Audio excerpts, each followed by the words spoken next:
Hi everyone. We're gonna start with chapter 13 about leadership.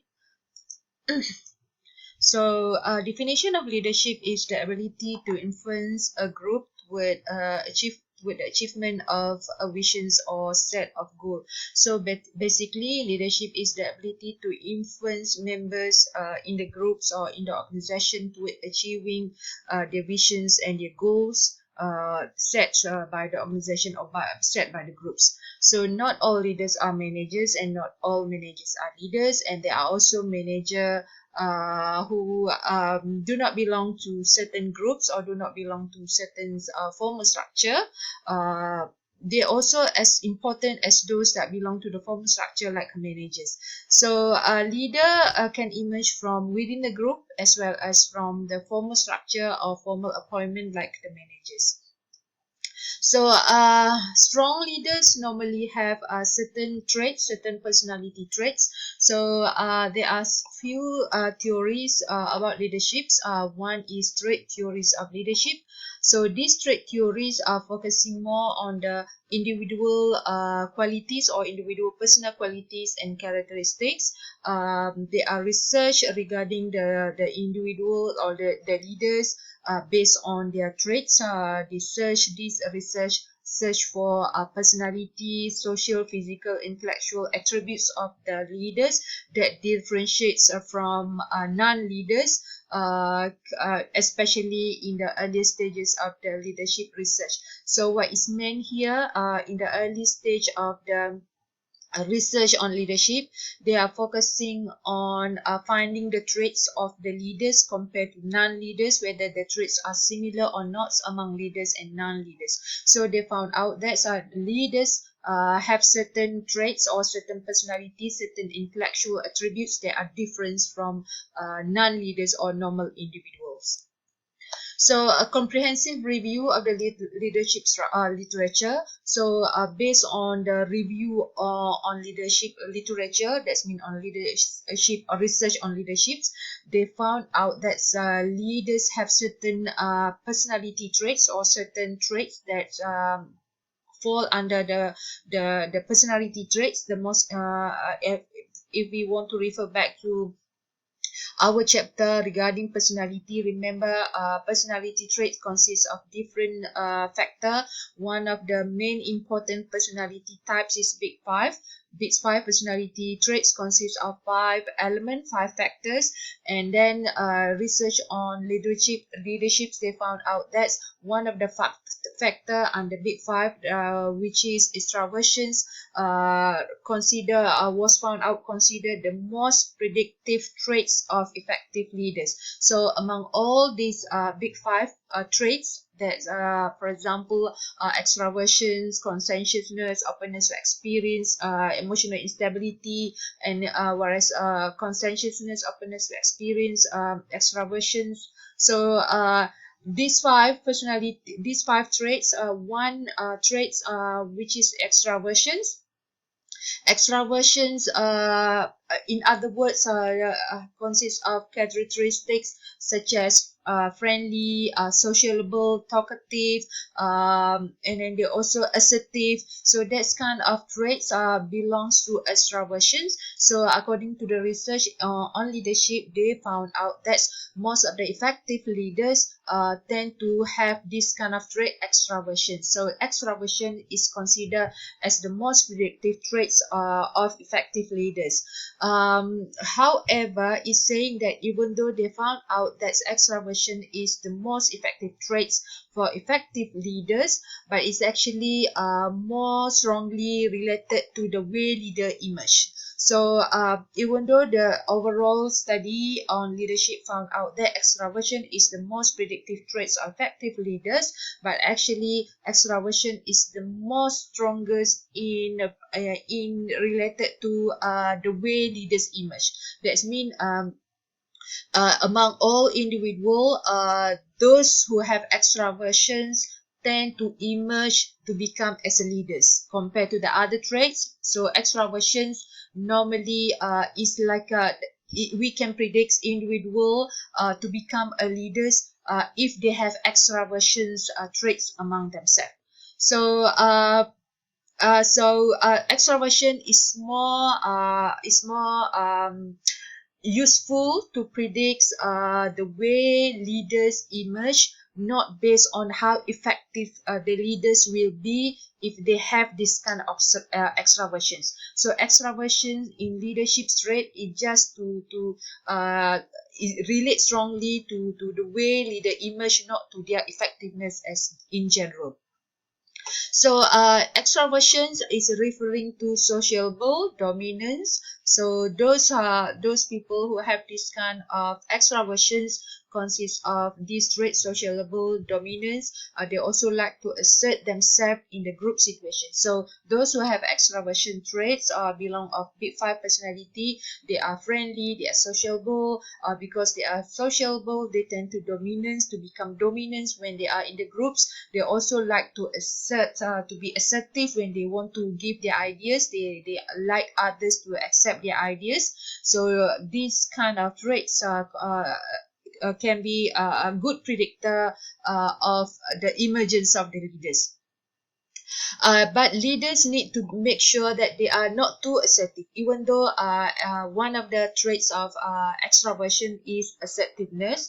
To be a leader, to be a leader, the person shouldn't be too assertiveness. Too assertive will also not liked by many because they are too assertive. That means they try to impose others to accept their opinions. So study found that leaders who score very high on assertiveness were less effective than those who have moderately high. So assertiveness, if the person have high on assertiveness, it also will indicate that this person will not be a good leader. If they have too high assertiveness level, instead of they just have a moderately high compared to too high having assertiveness is also not considered not effective. So another traits of big five personality are agreeableness and emotional stability. Emotional agreeableness and emotional stability even are not really important as for the leaders as compared as extraversion. So conscientiousness and openness to experience also show strong relationship to leadership, but not quite strong as extraversion. So conscientiousness is like focusing more on doing the jobs, detailing in doing the jobs, in performing the jobs. As a conscientiousness also is referring to the hardworking, organized persons, competence and openness to experience. They like challenging tasks. They like also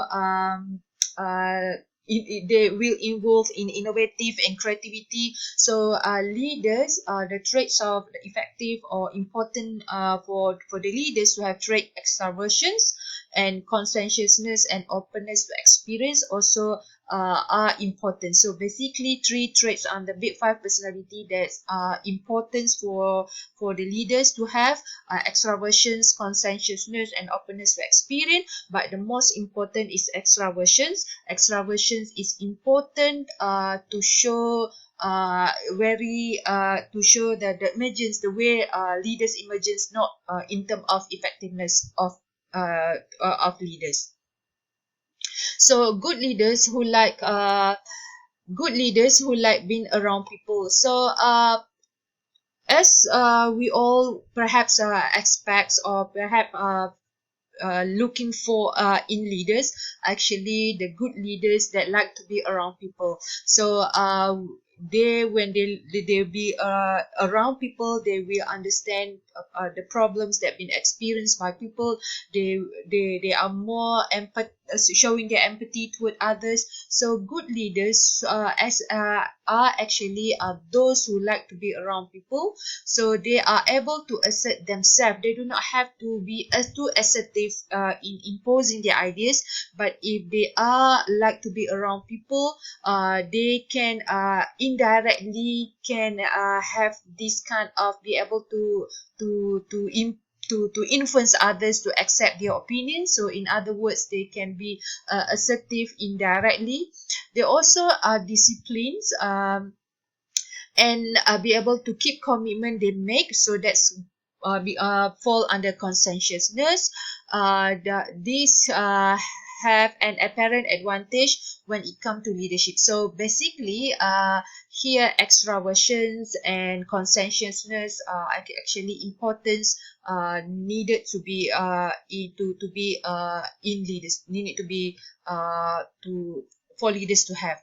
So one reason conscientiousness and extraversions are positively related to leaders' self-efficacy. So why conscientiousness and extraversions are important to be to have in leaders? Because conscientiousness and extraversion, according to textbook, are positively related to leaders' self-efficacy. So self-efficacy is basically what is meant by self-efficacy is, but they have confidence in themselves. They believe in their ability their ability. That's mean the ability to be a good leaders. So people who are more likely to follow someone who is confident. So self-efficacy is belief in themselves, believes in their ability, capability to do something, to perform the task. So followers also like to follow someone who are confident, someone who are having confidence in performing the jobs. So this confidence give the followers the perceptions that they are on the right tracks.